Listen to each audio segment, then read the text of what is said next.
Na sala de aula é que se muda uma nação. Na sala de aula não há idade nem cor. Por isso aceite e respeite o meu professor. Olá, boa tarde. Está no ar a TV Sintese e hoje nós vamos estrear um quadro novo, Sintese Notícias.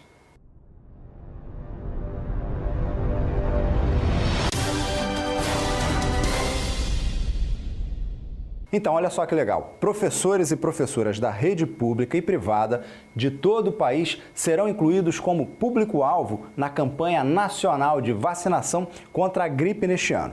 De acordo com o calendário divulgado pelo Ministério da Saúde, os professores em sala de aula podem procurar as unidades de saúde de seus municípios até o dia 26 de maio. Além dos professores e professoras, também devem ser imunizados as crianças com idade entre 6 meses e menores de 5 anos, os idosos, as gestantes, puérperas, ou seja, mulheres de até 40 dias após o parto, e trabalhadores da saúde, também pessoas com algum tipo de comorbidade, ou seja, que tem uma doença seguida de uma outra doença.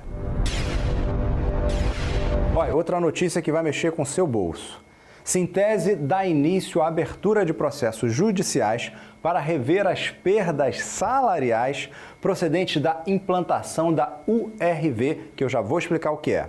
Desde terça-feira passada, 18/4, professores e professoras da rede estadual poderão procurar o Sintese para dar entrada ao processo judicial para rever as perdas salariais originárias da conversão da moeda Cruzeiro Real para Unidade Real de Valor, ou seja, a URV, que vigorou lá no ano de 1994.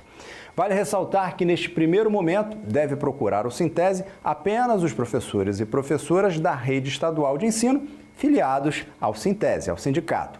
E, bacana, documentos necessários. Quais são? Os documentos necessários são o RG, CPF, comprovante de residência em seu nome, claro, a ficha financeira de 1994, somente para aqueles que já estavam na rede neste ano.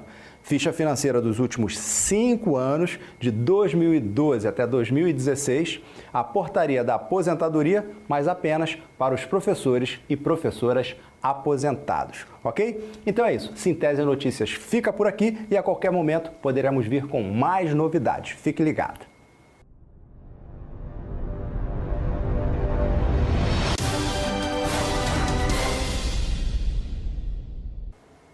Sábado passado foi sábado de aleluia. Então, você malhou algum Judas? Se não malhou, tenho certeza que não foi por falta de Judas, não é não? Bem, os professores, meu Deus, os professores, esses sim são os mais traídos. Mas terça-feira passada, eles se vingaram. Em conjunto com a CUT e com demais entidades sindicais, o Sintese participou na última terça-feira, 18, da queima do Judas da classe trabalhadora. Um ato que teve como objetivo queimar políticos que se colocaram contra os trabalhadores e trabalhadoras de Sergipe e do Brasil. A atividade ocorreu na Praça General Valadão, em Aracaju.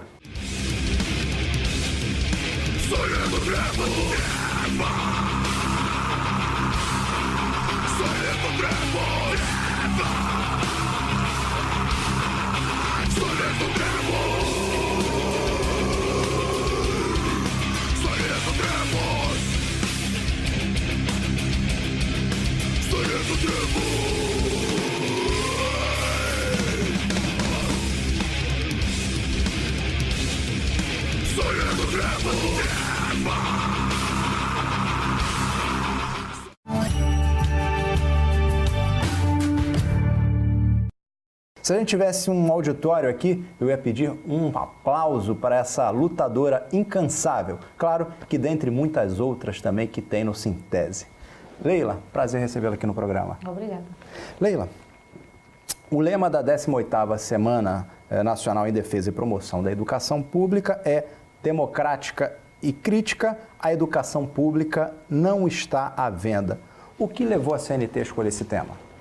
Exatamente o cenário que a gente vive hoje. Um cenário onde nacionalmente nós temos a reforma do ensino médio, nós temos a proposta de uma escola sem partido, vulgo a chamada Lei da Mordaça. Nós temos o processo de privatização que a educação pública vem passando. Então, tudo isso são temas que acabaram gerando esse lema para a nossa 18ª Semana em Defesa da Educação Pública. A gente não pode permitir, não pode admitir que a educação pública seja vendida nesse processo de tentativa de privatização. O que seria essa privatização? Seria retirar do Estado a sua responsabilidade e passar para as empresas privadas, tanto dentro da escola como em setores e órgãos dos diversos públicos que a gente tem atendidos pela educação. A questão da Lei da Mordaça... Como é que seria isso na prática, para a gente entender? Por exemplo, o gerenciamento da escola. Né? O gerenciamento da escola precisam ser com recursos públicos. Certo. A educação pública ela tem que sobreviver dos recursos públicos que serão investidos nela e não de parcerias com empresas privadas. Citar algumas instituições, por exemplo... Começa a tirar a responsabilidade do Estado e joga para uma empresa privada que começa a investir na educação e começa a querer que a educação dê lucro. Claro. Como se a educação fosse uma atividade comercial, mercantil. Claro. E essa não pode ser a lógica da educação. A educação ela é para uma formação humanizada de quem está na escola e não mercantilizada, voltada para atender a demanda de mercado. Então, assim, esse processo de parceria, essa tentativa de estabelecer a retirada do público, da responsabilidade do Estado, da educação pública, transferindo para essas instituições privadas, nesse sistema de parcerias, é o que a gente precisa não permitir. Entendi. Então, fazer essa crítica que a educação pública não está à venda é isso. Dizer que a educação ela é democrática e ela deve ser crítica é pensar numa escola que forme para a vida. E não a falsa ideia de se ter uma escola neutra, a falsa ideia de que você não tem ideologia dentro da escola. Até a falsa ideia da neutralidade, ela é ideológica. Claro. Então, a gente tem que ter, sim, criticidade. A formação do cidadão, a formação do estudante deve, sim, ser uma formação crítica, uma crítica para ele transformar a realidade em que ele vive. Transformar, óbvio, no sentido de melhorar essa realidade, através exatamente da sua participação ativa na sociedade. E não uma escola como se fosse blocadinha, fechadinha, um mundinho perfeito, onde as agruras do mundo não penetrassem no mundo estudantil. Isso é irreal. Né? E a gente trabalha com a realidade, a gente trabalha com o chão da escola. E o que vai acontecer nessa semana? Então, a proposta da CNTE era exatamente que nós tivéssemos atividades de diálogo, não só com a nossa categoria, mas com toda a sociedade. Então, diante disso, né, juntamente com a Central Única dos Trabalhadores aqui em Sergipe, nós tivemos a queima do Judas, na última terça-feira, né, a queima do Judas que a gente trouxe exatamente o cenário nacional, colocando que essa reforma da Previdência, a reforma trabalhista, que o processo de terceirização, que já foi um outro golpe que veio recentemente, né, quem votou a favor deu um golpe na classe trabalhadora. E resgatando também na queima do Judas, que quem votou no impeachment da presidente Dilma não deu um golpe na presidenta, não deu um golpe no Partido dos Trabalhadores, deu um golpe sim para a realidade que a gente está tendo hoje, o golpe em cima da classe trabalhadora com essas reformas propostas. Então, a queima do Judas teve essa representatividade do cenário nacional e trazendo aqui para o estado de Sergipe, nós tivemos a queima dos 2 Judas hoje relacionados à nossa categoria, que é o governador Jackson Barreto e o secretário de Educação, Jorge Carvalho, que também não poderiam ficar de fora, porque eles implementam, eles se alinham através da política que vem implementando no estado, exatamente a política nacional do desmonte e da desvalorização dos trabalhadores. Qual é a importância desse evento para a educação em Sergipe? Nós temos, ano a ano, sempre nas semanas de educação que a CNTE promove, nós sempre temos atividades de luta para reforçar exatamente a resistência a toda forma de sucateamento, a toda forma de deformação da educação pública. Esse ano em especial, diante exatamente desse cenário que a gente colocou, dessas reformas que vem assolapando a classe trabalhadora, desse cenário de desvalorização dos servidores, no caso do Estado de Sergipe, a importância é exatamente estar chamando a atenção de toda a sociedade sergipana para esses problemas. Não é um fim em si mesmo dentro da nossa categoria. É uma semana de educação, é uma semana em defesa da educação, porque quem está envolvido com a educação não são só os professores, são os filhos e filhas dos trabalhadores e trabalhadoras que também estão sendo atingidos com a proposta de reforma da Previdência, de reforma trabalhista, com a lei da terceirização. Então, tudo isso também acaba atingindo a um público muito maior que não a categoria somente de professores. Então, a importância da Semana de Educação é estar chamando, conclamando toda a sociedade a se envolver na defesa da educação pública, né? Tanto que a nossa semana, ela se estende um pouco mais do que uma semana.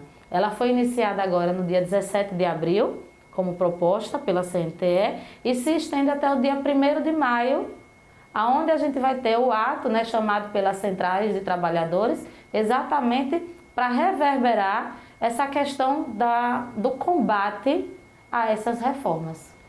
Hoje a gente tá falando de quantas frentes de lutas? Vamos lá, Previdência, Trabalhista, reforma do ensino médio, que foi aprovada, mas que acaba com a proposta de uma formação completa, né, com a formação integral do estudante. Certo. A gente tem a lei da terceirização, que terceiriza inclusive as funções afins, como nós professores, né? A função afim da educação é o processo ensino-aprendizagem. Dentro da escola envolve todos os trabalhadores da educação que estão nela. E hoje, pela lei da terceirização, nós podemos ser terceirizados.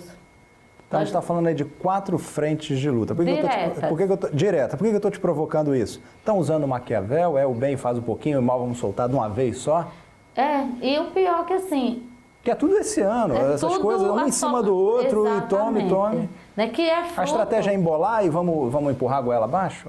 É exatamente isso. Por quê? Quanto mais frentes de batalha você coloca, o exército ele acaba ficando dividido. Né? Nós vínhamos fazendo uma demanda em relação à reforma previdenciária.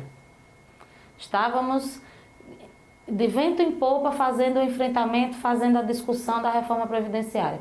De repente, já se sabia que tinha a reforma trabalhista, mas que ainda não tinha uma previsão. De repente, já veio a previsão da trabalhista que se intercalou com a previdenciária. E de um golpe foi aprovada a lei da terceirização.